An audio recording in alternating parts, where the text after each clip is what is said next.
वह जानती थी कि घर की जिन परिस्थितियों से गुजर रही है इससे बेहतर और कुछ नहीं हो सकता। पिताजी असमय चल बसे, घर की जिम्मेदारियों का बोझ बढ़ गया। तब वह 35 की चल रही थी। विवाह की सारी संभावनाएं छीन पड़ चुकी थी। न सौतेली माँ को कोई फिक्र थी, न ही उसके सौतेलो भाइयों को। ऐसे में घर आए रिश्ते को अस्वीकार कर देती हैं तो सारी उम्र असुरक्षा के माहौल में जीना पड़ेगा। तू चाहे तो लड़का देख सकती हो, वह कल आ भी रहा है। सौतेली माँ बोली, इसमें देखने जैसी क्या बात है, छिपाकर तो कुछ हो नहीं रहा है। उसी से कहो मुझे देख ले। राशि चिढ़ी, अब क्या देखेगा? माँ मुंह बनाकर बोली, क्यों नहीं देखेगा, भले ही एक पैर कब्र में हो तो एक पुरुष ही। राशि ने भले ही जल भून कर कहा हो, मगर सच नग्न होकर उसके सामने था। भराश निकालकर जी हल्का कर लेना। और बात थी, बर आया, उसके साथ उसका जवान बेटा भी था। अच्छी खासी कद काठी वाले को बेटे को देखकर राशि लुब्ध हो गई। वह स्त्री थी, उसे भविष्य से बांधा जा रहा था, जबकि वह वर्तमान में जीना चाहती थी। इसीलिए पहली नज़र बेटे पर गई। सुनने में आया कि उसके बच्चे ही उसे पुनर्विवाह के लिए बांध किया। माँ ने उसकी भरपूर खातिर की। पहली पत्नी कैंसर से मरी थी, तन्हाई काटने को दौड़ती होगी, तभी तो दूसरी शादी के लिए तैयार हुआ।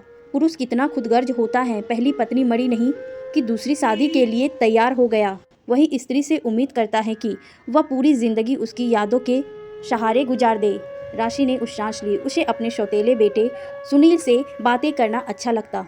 उम्र में सिर्फ 5-7 साल की फर्क था। अपनी माँ की खिस्से, पति हरीश की आदतों और न जाने वह क्या क्या खाली समय में उससे कहता। धीरे धीरे राशि भी उससे घुल मिल गई। एक रोज घर के सभी सदस्य शादी में गए थे, सिवाय राशि के। रात 11 बजे वह सोने का उपक्रम कर रही, तभी फाटक पर किसी का दस्तक हुआ। खिड़की से झांककर बाहर देखा, सामने सुनील था। फटाक खोला, वह तेजी से चलकर कमरे में आया। आते ही बिस्तर पर लेट गया। क्या बात है, बाकी लोग कहाँ हैं? राशि पूछी। वो लोग सुबह आएंगे, मेरे पैर में दर्द हो रहा था इसीलिए चला आया, उसका जवाब था। राशि ने तेल गर्म किया, उसके पैरों में लगाने लगी। आहिस्ता आहिस्ता राशि ने महसूस किया उसके रक्त प्रवाह सामान्य नहीं रहे। उसके तन बदन में एक अजीब सी मादक सुगबुगाहट होने लगी। एकाएक सोचकर उसने अपने हाथ खींच लिए, भागकर अपने कमरे में आई। उसकी सांसें तेजी से चल रहे थे। ये कैसी अनुभूति! वह अपराध बोझ से घिर गई। कैसा रास्ता प्रकृति ने सुलझाया। ईश्वर की तरफ देखा, वह मुस्कुरा रहा था। अच्छी परीक्षा ले रहे हो, उसने मन ही मन में कहा। सुनील क्या सोचेगा? उसने कुछ जाना तो पति को क्या मुंह दिखाएगी? बच्चे क्या सोचेंगे?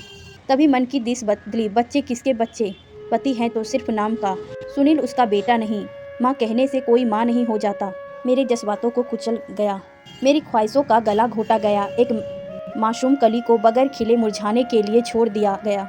शीश पर मैं ही दोषी, पापा की भागीदारी, सिर्फ मैं दर्द चलता रहा। पाप कैसा पाप, पुण्य भी कैसा। जैसे संडास से आता गंध, जिसे सूंघने के लिए मुझे विवश किया गया। और एक वह मेरा पति हरीश, जो पाप करके भी पुण्य कमा रहा है। उसका क्या गया? उसे बुढ़ापे में एक जवान बीवी मिल गई, मगर मुझे क्या मिला? सिर्फ नाम देने से रिश्ता नहीं बनता, उसे मन की गहराई तक उतारना पड़ता है। कहने को वह सुनील की माँ थी, मगर उसके मन ने उसे कभी नहीं स्वीकारा। राशि ने भी तय कर लिया था, पति पत्नी सिर्फ नाम के वो थे। थका मादा हरीश सीधे बिस्तर पर पड़ जाता। ऐसे में जब उसे सुनील की निकटता मिलती, वह चहक उठती। किसी न किसी बहाने वह उससे बातें करती। सुनील भी उसी में रमा रहता। हरीश के कहने पर सुनील के साथ सिनेमा जाती। यह कर्म अक्सर ही दोहराया जाता। हाल का गहन अंधकार एक अक्षर का निमंत्रण देता। अंगुलियां थिरक उठती। वर्जनाएं आखिर कब तक पाप पुण्य में उलझी रहती। अंगुलियों को अंगुलियों का स्पर्श मिला। वो मचल पड़ी, सारा शरीर वीणा के तार की तरह झंगड़ी हो उठी। सागर में अंशक की लहरें उमड़ पड़ी। हरीश उसे रद्दी के पन्नों की तरह लगा। एक ढलता हुआ मकान था। वह क्या समझा था, मुझे धन दौलत देकर गुलाम बना देगा, मछली को 2 बूंद पानी में तैरेगा। पुरुष है इसीलिए। एक कुटिल मुस्कान राशि के अंधेरों पर तिर गई। हरीश की अनुभवी आंखें ज्यादा दिनों तक यथार्थ से अनझिप ना रह सकी। वह परिवर्तन को तार गया। राशि ने भी मन बना लिया था कि अधिक से अधिक क्या होगा, हरीश उसे त्याग देगा। बात आगे बढ़ेगी तो लोग थूकेंगे। थूकते तो वह तब भी थे जब वह कुमारी थी।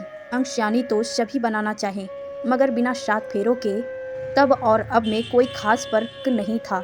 बंद कमरे से निकलकर चेहरा झुकाए सुनील जाने लगा। रुको, तुम जाओगे नहीं, हरीश करका। राशि ने बचाने का कोई प्रयास नहीं किया।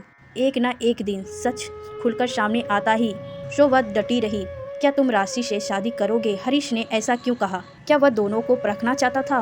राशि सजग हो गई। राशि ने पसरे सन्नाटे को तोड़ा। वह क्या जवाब देगा? जवाब तो मैं दूंगी। हरीश के लिए यह आग में घी की तरह था। सुशील के कान खड़े हो गए। हरीश की नजरें उसका पीछा करने लगी।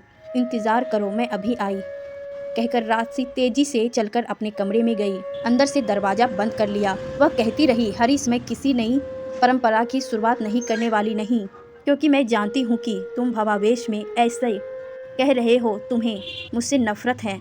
मैं इसी नफरत को खत्म करना चाहती हूँ। मेरी अब कोई ख्वाहिश नहीं। मैं पुनर्जन्म में विश्वास नहीं करती, क्योंकि ऐसा हुआ भी तो वही दोहराया जाएगा। मैं ना तो पुरुष बनकर ना स्त्री बनकर आना चाहती हूँ। स्त्री बनी तो क्या मिलेगा और पुरुष बनी तो क्या दूंगी? यह मैंने तुमसे जाना। मैं जीत कर जा रही हूँ। मैंने कोई व्यक्ति विचार नहीं किया। मैंने मान्यताएं थोड़ी है, वर्जनाओं को ध्वस्त किया है, अपने ऊपर अत्याचार का प्रतिशोध लिया है। मैं क्षमा भी नहीं मांगूंगी। कहते कहते राशि हाँफ गई। हरीश सुशील के करीब आकर दरवाजा पीटने लगा। अंदर राशि का स्वर मंद पड़ गया। राशि, दरवाजा खोलो। आश्रित विपरीत को भांप कर हरीश घबरा गया। लाख कोशिश के बाद भी दरवाजा नहीं खुला। तब बल देकर दोनों ने दरवाजा खोला। अंदर का हर्ष देखकर दोनों श्रेणास, दोनों के धमनियों का रक्त सूख गया। राशि ने अपने गर्दन की नस को ब्लेड से काट लिया था। वह नीचे जमीन पर पड़ी हुई थी। चेहरे पर पछताव की सिकन तक नहीं था।